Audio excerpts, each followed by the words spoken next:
मैं डॉक्टर मोहन शर्मा। आज हम बात करेंगे घुटने के दर्द पर, मीन्स नी जॉइंट पेन।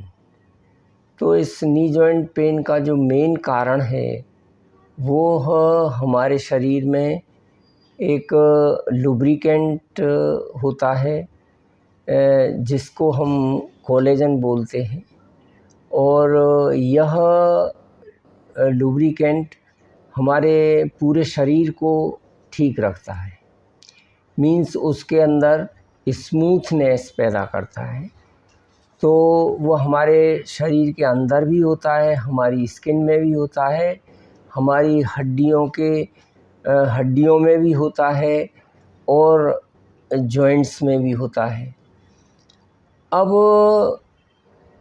और मेन जो जॉइंट में यानी जो घुटने के जो जॉइंट होते हैं उनमें ख़ास तौर से साइनोवियल फ्लूइड होता है, जिसमें कोलेजन भी होता है और दूसरे कंपोनेंट्स भी होते हैं। तो ये जो साइनोवियल फ्लूइड है यह हमारे जॉइंट्स को लुब्रिकेशन देता है। इसके कारण ही हमारे जो नी जो होते हैं वे अच्छे प्रकार से कार्य करते हैं। मीन्स हमारे नी जॉइंट्स जो हैं जिनसे हम चलना फिरना, घुटने मोड़ना, बैठना, ये सारे कार्य करते हैं। यदि इस हाइलुरोनिक एसिड जो साइनोवियल फ्लूइड के अंदर होता है, यह यदि इसकी कमी हो जाती है, यानी साइनोवियल फ्लूइड में एक हाइलुरोनिक एसिड पाया जाता है और यदि इसकी कमी होती जाती है, अब चूँकि बचपन में कमी नहीं होती है और धीरे धीरे जो हमारा शरीर बढ़ता है, यंग एज में इसकी वृद्धि होती है और धीरे धीरे जब हमारा शरीर वृद्धावस्था की तरफ जाता है तब हमारे शरीर के अंदर यह साइनोवियल फ्लूइड जो हमें यानी घुटने के अंदर यानी नी जॉइंट पेन में लुब्रिकेशन देता है, मीन्स स्निग्धता पैदा करता है, यह धीरे धीरे कम होता जाता है और इसके कारण घुटने में दर्द होता है, इसकी कमी से दर्द होता है। और वैसे अब इसमें जो इसके कारण होते हैं वो होते हैं जैसे आर्थराइटिस होना। अब आर्थराइटिस में भी क्या होता है कि एक होता है ऑस्टियो आर्थराइटिस और एक होता है रूमेटॉइड आर्थराइटिस। तो ऑस्टियो आर्थराइटिस में क्या होता है कि जो जॉइंट्स होते हैं उनमें लुब्रिकेशन की कमी होती चली जाती है। और अब इसमें जैसे अब मेन बात आती है कि जब तक हम इसकी संरचना थोड़ी समझ लेते हैं कि भाई घुटने की रचना किस तरह से होती है, तो हमारी जो ऊपर जांघ की हड्डी होती है एक, तो जांघ की हड्डी के जो निचला सिरा है यानी जो घुटने से मिलता है, इस जांघ की हड्डी को फीमर बोलते हैं। इस फीमर के निचले हिस्से में एक कार्टिलेज होता है और यह कार्टिलेज बहुत ही चिकना होता है, रबड़ के जैसा होता है, इसके रबड़ के जैसे टिश्यूज होते हैं और ये उस फीमर यानी जो फीमर का निचला हिस्सा है जो घुटने पर आता है वहाँ पर बड़ी स्मूथनेस पैदा करता है और इसके कारण वह जॉइंट में हलचल रहती है, यानी जॉइंट चलता फिरता है, मीन्स जॉइंट का मूवमेंट होता है। यदि यह कार्टिलेज किसी वजह से वैसे उम्र के हिसाब से जब उम्र बढ़ती जाती है तो ये कार्टिलेज घिस जाती है और जब कार्टिलेज घिसती है तो हमारे स्किन में हमारे जो घुटना होता है उसमें रगड़ पैदा होती है, जब रगड़ पैदा हो गई तो वो पेन होता है। इसी तरह से जो निचला जो यानी फीमर, अब नीचे की जो यानी एक हो गई जांघ की हड्डी और फिर घुटने से नीचे की हड्डी जिसको टिबिया बोला जाता है, उसमें 2 हड्डी होती हैं, एक टिबिया एक फिबुला। तो जो टिबिया जो होती है उसके ऊपर यह जांघ की हड्डी का निचला सिरा उसके ऊपर टिका रहता है, तो वहाँ पर भी एक कुशननुमा कार्टिलेज होती है, तो और वो बहुत ही स्मूथ होती हैं। तो उस स्मूथनेस की वजह से हमारे जॉइंट्स में मूवमेंट होता है। अब फिर इनके बीच में भी एक फ्लूइड होता है, साइनोवियल फ्लूइड जिसको बोलते हैं। उस साइनोवियल फ्लूइड को ढकने के लिए एक मेम्ब्रेन होती है, उसको कवर करने के लिए। तो ईश्वर ने बड़ी अच्छी रचना बनाई है कि हमारे, ताकि उस फ्लूइड की वजह से हमारे जांघ जो हमारा घुटना है उसमें किसी प्रकार की रगड़ ना लगे। अब बात आती है कि भाई कि ये हमें आखिर दर्द क्यों होता है। अब दर्द इसलिए होता है कि जब हम धीरे धीरे उम्र जो बढ़ती जाती है, या कई बार कोई घुटने में चोट लग जाए तो वो भी एक कारण होता है। घुटने में चोट लगी तो वहाँ पर टूट फूट हो सकती है। टूट फूट में यानी जो वहाँ का कार्टिलेज है उसमें टूट फूट हो सकती है। जो नीचे की हड्डी में और ऊपर की हड्डी में कार्टिलेज होता है उसमें टूट फूट, या जो फ्लूइड कहीं से वो मेम्ब्रेन फट जाए और फ्लूइड इधर उधर बिखर जाए तो चिकनापन कम हो जाएगा और हमारा मूवमेंट भी मुश्किल से होगा और हमें दर्द महसूस होगा। ये होता है दर्द का मेन कारण, यानी हमारे कार्टिलेज का धीरे धीरे डैमेज होना। अब बात आती है कि भाई हम इसको ये किस तरह से ठीक हो।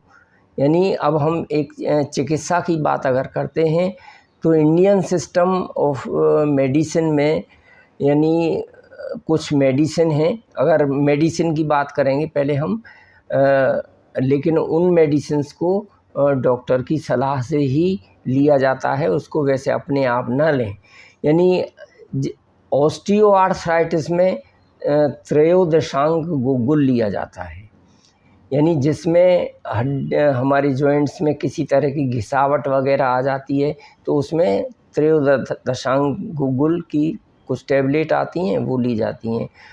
और रूमेटिक आर्थराइटिस में जो पेन होता है उसमें योगराज गुग्गुल या महायोगराज गुग्गुल की टैबलेट्स ली जाती हैं। और साथ में दोनों में ही ऑस्टियोआर्थराइटिस और रूमेटॉइड आर्थराइटिस में दोनों में एरंड पाक भी लिया जाता है। एक एक चम्मच सुबह शाम हम गुनगुने पानी से उसको लें। और गोलियां भी वैसे सामान्य डोज 2-2 गोली है, लेकिन इन सभी को हम चिकित्सक की राय से ही लें, अपने आप स्वयं चिकित्सा ना करें। ये हुई कुछ आयुर्वेदिक दवाइयों की बात। अब बात आती है कि हम खाने में ऐसा क्या खाएं ताकि हमारे ये घुटने स्वस्थ रहें और इनका मूवमेंट बना रहे।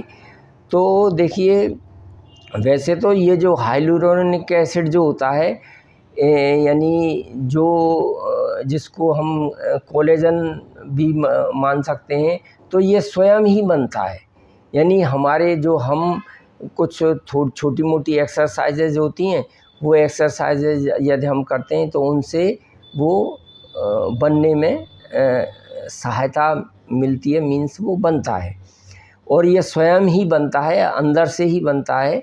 इसको हम किसी तरह से अंदर नहीं डाल सकते, और जो डाले भी जाते हैं तो वो हॉस्पिटल्स में या बड़ी चिकित्सीय देख रेख में वो ऑपरेशन का एक हिस्सा होता है।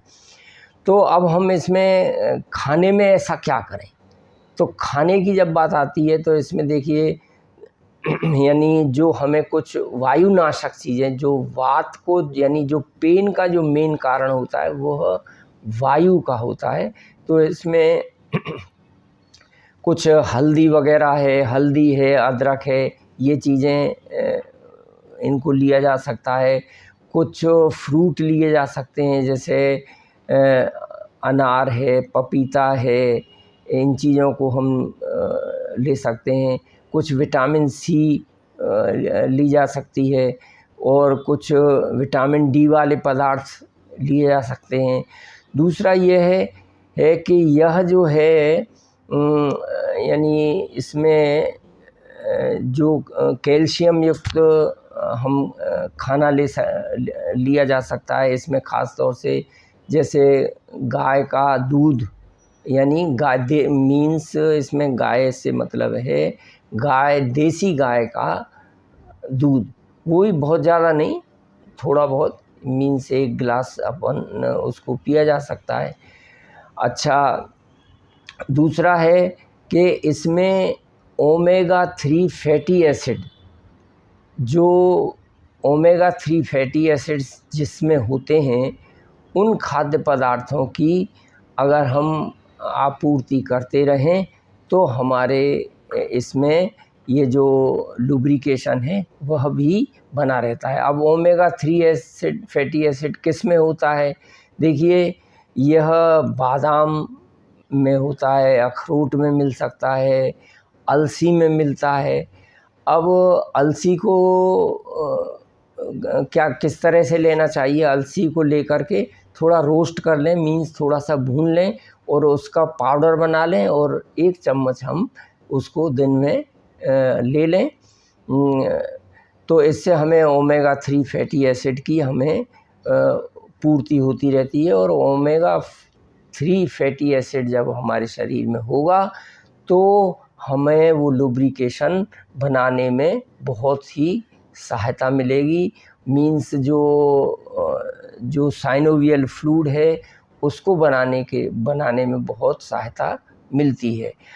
अब इसमें अच्छा, वैसे अब कुछ चीज़ें होती हैं जो नॉन वेजिटेरियन के लिए जो कुछ बताई गई हैं, तो उसमें कुछ बताते हैं कि भाई अंडे हैं, मछली है, इनके लिए बताया है खाने के लिए।